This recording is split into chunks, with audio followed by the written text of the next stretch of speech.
Hello, I'm Barbara. Today is the 17th of November 2020. This is entry number 7 in my diary of recovery from binge eating disorder. So first of all, the customary update. Since my last diary entry, I have not binged.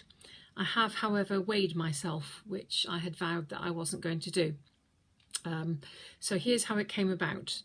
During the day, or the preceding day, when I was out walking, I was conscious of feeling slimmer around the waist, both in terms of how my jeans were fitting and also just my body felt like it was slightly slimmer. And I wanted to know how much slimmer, if you like. I wanted to know how much the difference was since the last time I'd weighed. But then the second thing was that in the evening, as I was getting ready for bed, I tried on a couple of other pairs of jeans I had locked away down in the bottom of my drawers, which previously had been too tight. So I put them on and they were still not exactly comfortable, but noticeably less tight than the previous time I'd tried them. But my husband commented about one of them that it looked a bit tight. So I was upset by that remark. And I couldn't get to sleep, and then probably about 1 o'clock in the morning I decided I needed to go and weigh myself and find out how much weight I'd lost. And of course I had an idea in my head of how much, given how many weeks it was since I'd last weighed, I ought to have lost this amount of weight.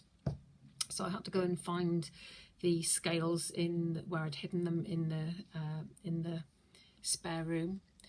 So I weighed, and yes, I was down, but I wasn't down as much as in my head I wanted to be. So I then immediately weighed myself again, and then again about 2 hours later, and again first thing in the morning, and that was the number that I take as being the real number, the trustworthy number. So yes, down from the previous time, but not as much as in my wildest dreams I thought would be the case.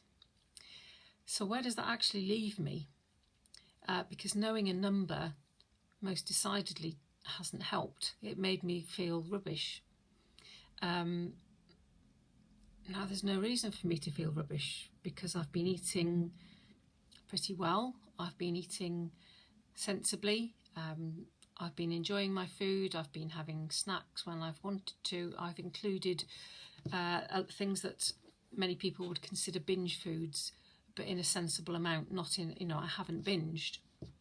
So why does the exact amount of weight change matter? So since then, I've now hidden the scales somewhere even more difficult to get to without waking my husband up, because the time I'm most likely to do this is in the middle of the night or first thing in the morning to go and get them and weigh myself. So they're hidden in a place which is going to be even more difficult to do. And for a few days I was worried about the fact, I was preoccupied with the fact that I had weighed myself and when was I next going to do it. So the next time I'm reverting back to it, the 1st of January as being my next targeted weighing time.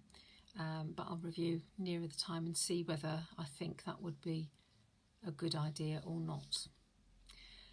One reason for saying that I will, well, 2 reasons for saying that I will. One is that I will most likely be called for my next diabetes review sometime in January, and I kind of want to know before I go and they're going to weigh me. I kind of want an idea of what the answer is going to be so that it's not a shock. And the other reason is that I've got a record of my weight on the 1st of January every year for about the past 8 years, and it feels risky to break the chain. So that's that. I mean, I was preoccupied with it for a few days, but then I've let it go and I haven't worried too much about it. So the other thing I thought I'd talk about today is recovery and what recovery looks like.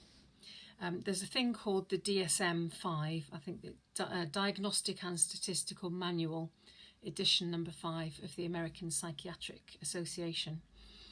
and that's where they kind of categorise every single psychological and psychiatric disorder that's recognised and tell you what the criteria are.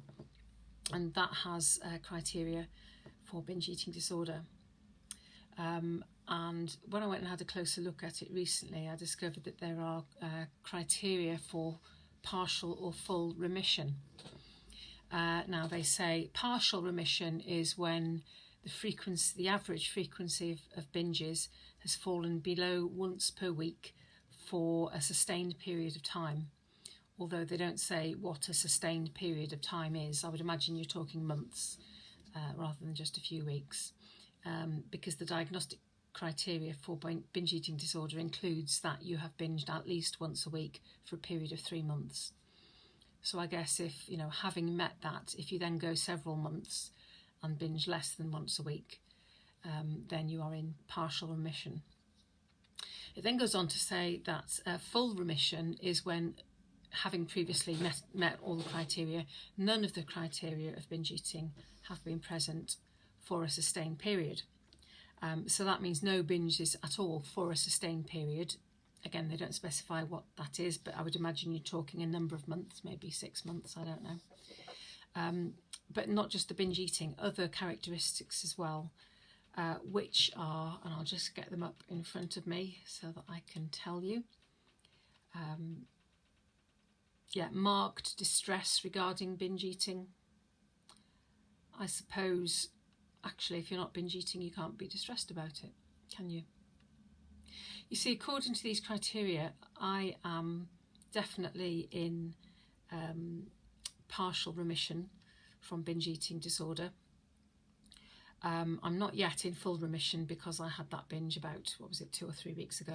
I last admitted to one. So I need to go a number of months without a binge before you could even consider saying that I'm in remission.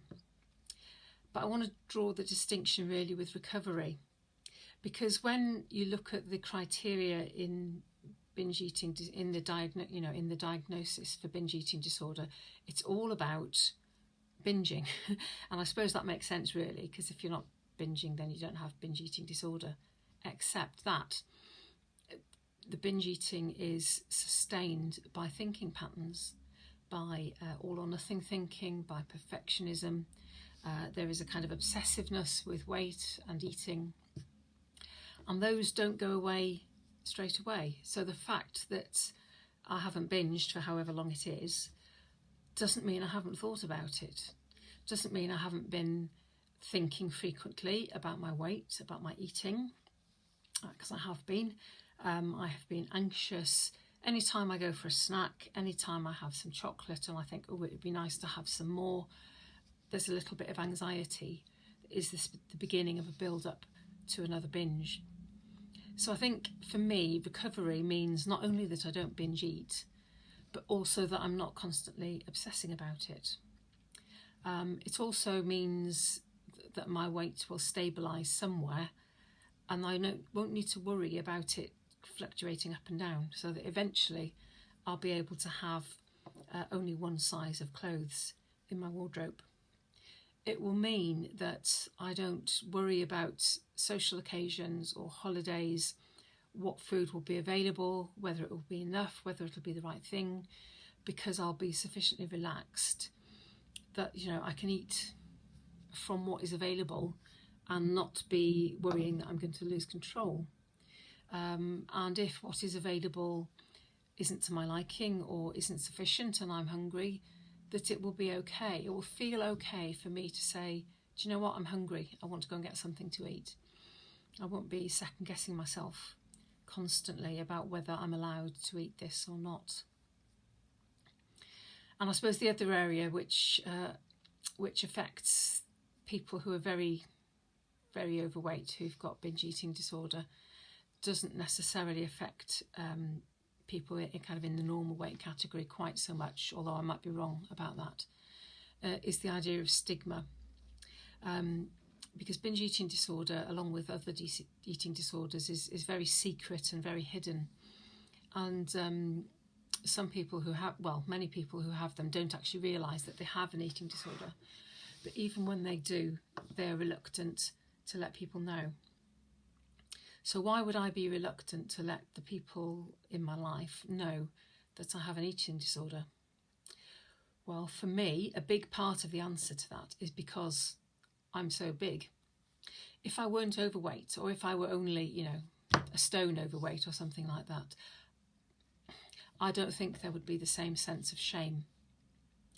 Now, I was recently speaking to some people who are binge eaters, who are also of a normal-ish weight, and they tell me that they experience shame about their eating. They are reluctant to let people know about their eating.